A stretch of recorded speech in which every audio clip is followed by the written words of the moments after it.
आज हम आपको श्री कृष्ण भगवान की एक सच्ची कथा सुनाने जा रहे हैं। कृपया इसे अंत तक जरूर सुनें और इसका संपूर्ण लाभ प्राप्त करें। आप यह अवश्य ही जानते होंगे कि पत्नी चाहे तो कुछ भी करवा सकती है पति से, चाहे भले ही भगवान हो या इंसान हो। आप यह तो जानते ही हैं कि श्री कृष्ण भगवान की 16,108 पटरानियां थीं। उनमें से 3 महत्वपूर्ण रानियां थीं। पहली रुक्मणी, दूसरी सत्यभामा और तीसरी जामवंती।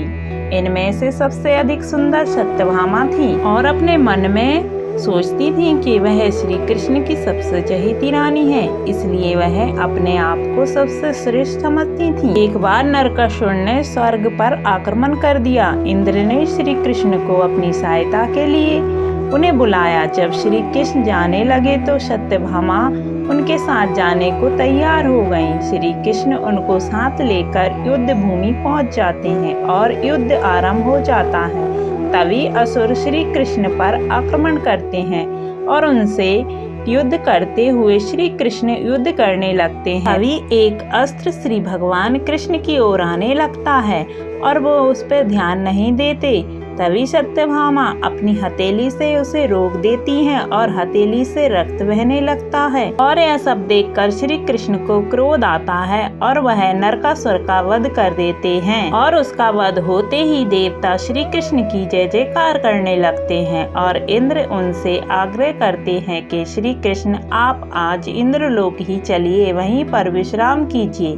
भगवान श्री कृष्ण उनकी प्रार्थना सुन इंद्रलोक को चले जाते हैं और वह देवताओं की माता सत्यभामा को अक्षय योनि होने का वरदान देती हैं। यह वरदान पाकर सत्यभामा फूली नहीं समाती, बहुत खुश हो जाती हैं। देवराज इंद्र देवरानी श्री कृष्ण और सत्यभामा से विश्राम के लिए आग्रह करते हैं। तभी सत्यभामा कहती हैं, यह सुगंध कहाँ से आ रही है जो मेरे मन को बड़ी ही विचलित कर रही है। तभी देवेंद्र कहते हैं, यह हमारे पारिजात वृक्ष की सुगंध है जो सारे देवलोक को सुगंधित कर रही है और इसके प्रभाव से देवताओं को भूख प्यास नहीं लगती है और ना ही उनको कभी बुढ़ापा आता है, हमेशा जवान रहते हैं। तभी सत्यभामा कहती हैं, हम भी ऐसे अनोखे वृक्ष के दर्शन करना चाहेंगे। इंद्र और इंद्राणी उनको लेकर पारिजात वृक्ष के पास पहुंच जाते हैं और तभी श्री कृष्ण उस वृक्ष से एक फूल ले लेते हैं और विश्राम करने के बाद वह पृथ्वी लोक पर वापस आ जाते हैं और पृथ्वी लोक पर वापस आकर और श्री कृष्ण पारिजात वृक्ष से जो फूल लाए थे वह रुक्मणी को दे देते हैं।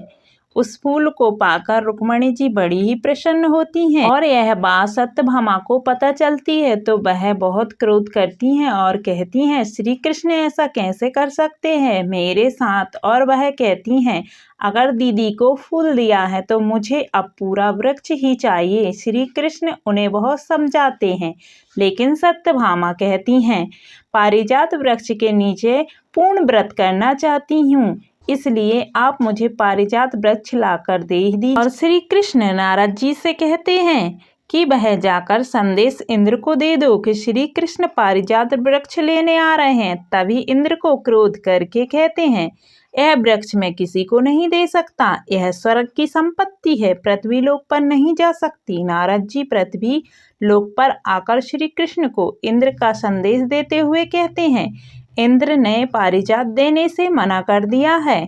यह बात सुनकर श्री कृष्ण कहते हैं, इंद्र का घमंड तोड़ना ही होगा और वह इंद्रलोक की तरफ चल देते हैं और वह जाकर इंद्र से कहते हैं, हमें पारिजात चाहिए, हम तुमसे युद्ध नहीं करना चाहते। लेकिन युद्ध के लिए इंद्र तैयार हो जाता है और कहता है, मैं पारिजात आपको नहीं दे सकता, इसके लिए भले ही मैं आपसे युद्ध करूं।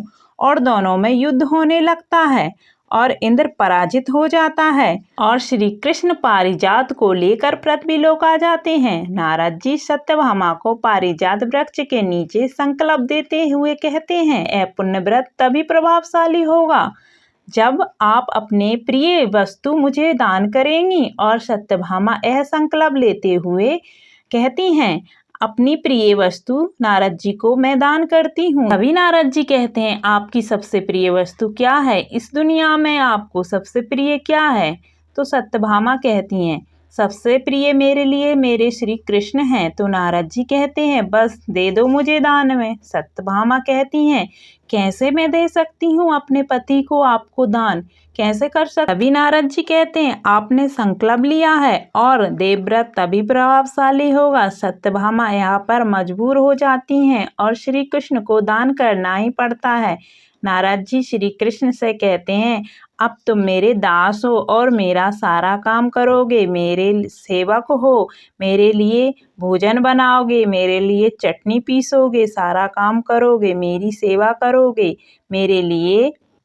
और यह सब सुनकर सत्यभामा को बहुत दुख होता है और वह भगवान को यह सब काम करते हुए देखकर बहुत दुखी होती हैं और कुछ नहीं कर सकती। श्री नारद जी से प्रार्थना करती हैं कृपया कोई ऐसा उपाय बताओ जिससे मेरे पति मुझे वापस मिल जाए। तो नारद जी कहते हैं आप श्री कृष्ण के भार के बराबर कोई भी वस्तु मुझे दान कर दीजिए, इस दान से आपको आपके पति वापस मिल जाएंगे। और सत्यभामा तुलादान की तैयारी करने लगती हैं, सारे खजाने सारे आभूषण रख देती हैं, लेकिन भगवान के भार के बराबर और श्री कृष्ण का भार इतना बढ़ जाता है कि सारे आभूषण धन दौलत सभी कम पड़ जाती हैं, लेकिन भगवान को हिला भी नहीं सकते। हाथ जोड़ती हैं और कहती हैं यह सब क्या हो रहा है। रुक्मणी जी से आग्रह करती हैं तो रुक्मणी जी जैसे ही तुलसी दल तराजू पर रखा जाता है तो भगवान का भार कम हो जाता है और